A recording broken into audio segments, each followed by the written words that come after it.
This is the AOV we're putting in. Yeah, I was going to say, like, do you need an AOV? Because building regs came in at a very late stage on the pub we did. Like, we literally finished the house. I was like, oh, you need an AOV to sign it off? And I was like, we've already, like, painted everything and plastered everything. Like, why are we getting to this point now? Yeah, but, yeah, we had to literally do a light well, and it's an automatic opening vent. That's AOV, right? So if there's a fire, it just opens and lets the smoke out. And if you do need saving, the fireman should be able to fit in it to pick you up and carry you away. Or they might drop a rope and, you know. Anyways. Yeah. So yeah, we've got two of them, so we've got one this side and one the other side. Yeah. And was that an extra, do you think, or was it something that was planned at the start, or did you just like, oh, maybe they found it on my job and they're like, oh, we need one here actually? Yeah. No, we got everything designed by our architect up front before we went to tender. Yeah. And we got basically him to get it all signed off by building regs before anyone stepped foot on site. That's good. So the contractor had the full package. I mean, it's not always possible to get everything. Yeah, and it takes a lot of time as well, doesn't it? Yeah. So a lot of people think, oh, why is this site not moving? And then there's a lot happening in the background. Exactly. Yeah. And luckily you're detached. You don't have a party wall. So, yes. Yeah. Yeah, well, we are, but there is a party wall with the car park, which has been an issue. Oh, right, okay. I'll go through it downstairs if you like, we'll actually, have a look, because it's. I noticed you've got blue boards as well. Does this all need to be soundproofed, or just anything facing a bedroom? So that was something actually we spec'd to upgrade the spec. Yeah.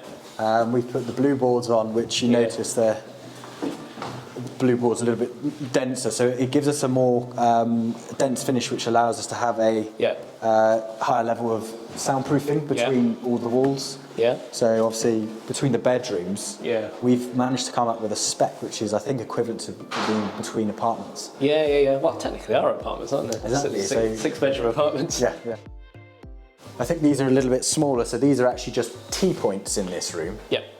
So we've still got an element of a sort of self-contained kitchenette unit, but no cooking facilities. All right, okay. So we found that drives the rent a little bit more, and they're a little bit more desirable again as well. I don't know if you found that as well. Yeah. I suppose you could always get one of those. I've seen people online, they plug in like an electric cooker. Yes. Obviously, if they want a microwave, put a microwave in. Yeah.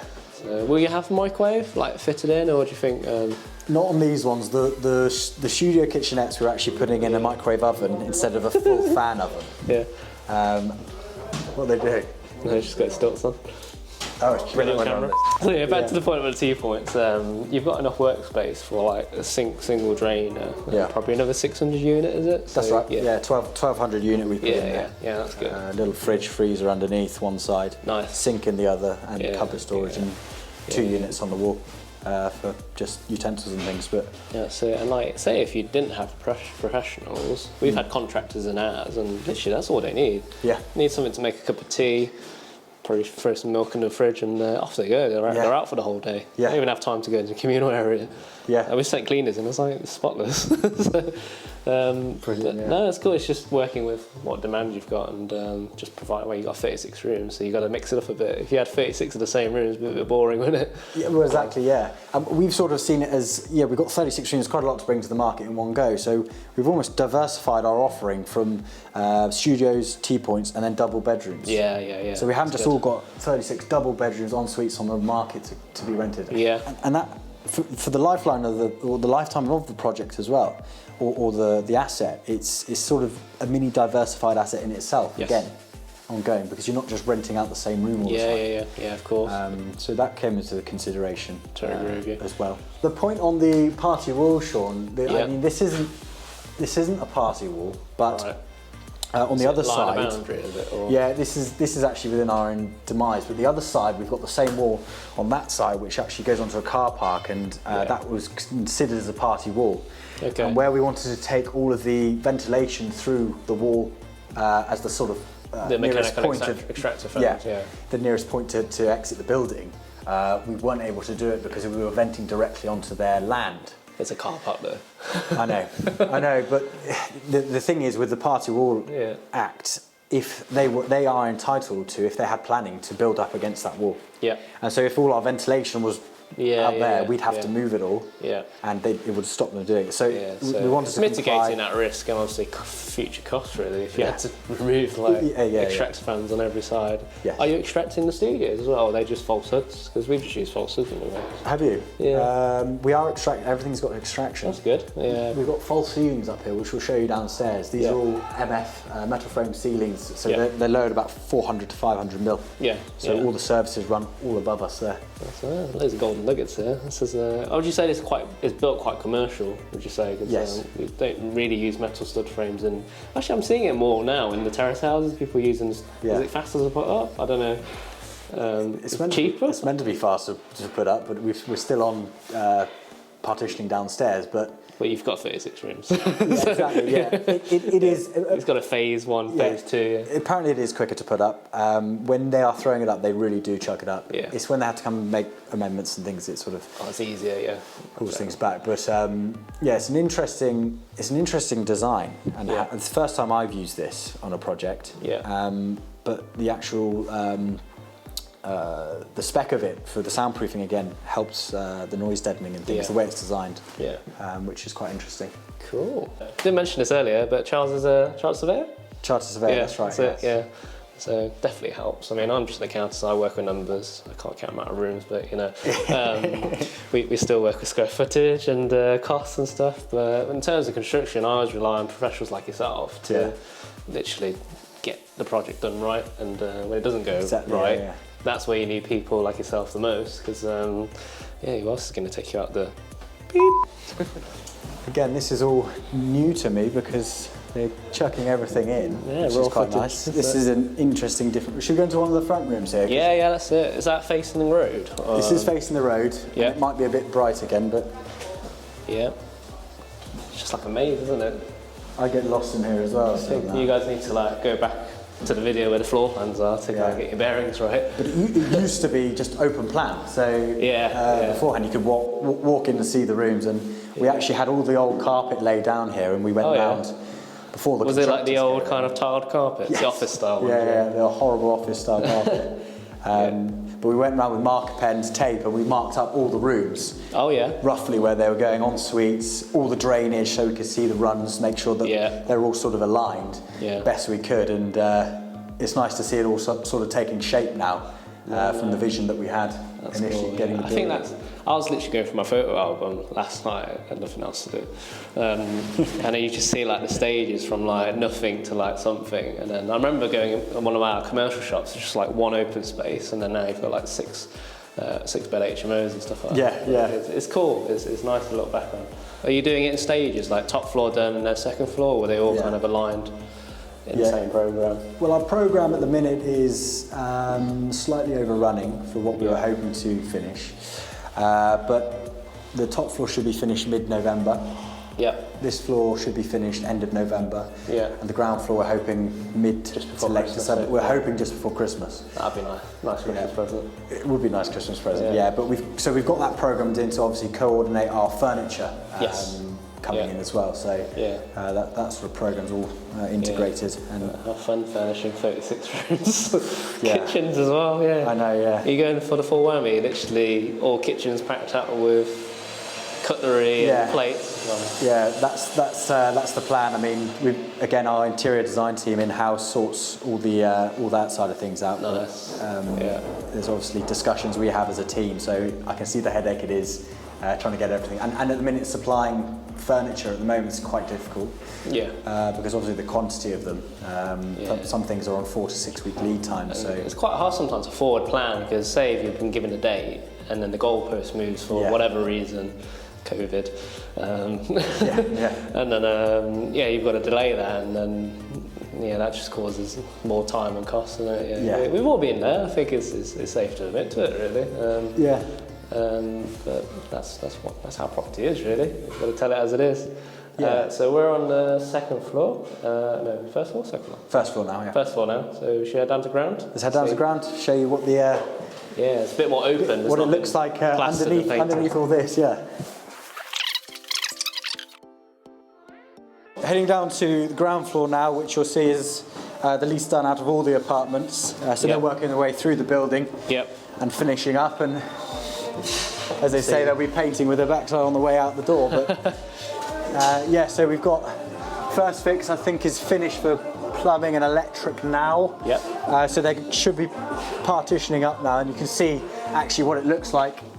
With all the plaster behind the walls. Nice. Yeah, it's quite nice to get the visual now. So you see this is insulation for the soundproofing. Yeah. You can see the metal frame ceiling, what the void is and where all the services run up there. Cool. It's quite a nice way to look at it. And you've got really high ceilings as well, so it's good that you can drop it a bit and hide everything behind. And if you ever need to fix anything, it's quite easy to access. Easy to access, get back up there. That's it. That's the thing with these commercial buildings. You tend to have, they're over specs normally. They're quite good floor to ceiling heights, and you can see up here the actual structural construction of it. Yeah. So you've got the precast concrete slabs. Bison beams they call them.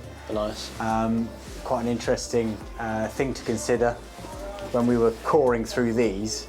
Because they're made precast off-site. You're not meant to cut straight through the middle of them because you can affect the structural integrity of the beam. So the structural engineer had to come up with a design actually stipulating where we could core through to miss those steel beams that run through there.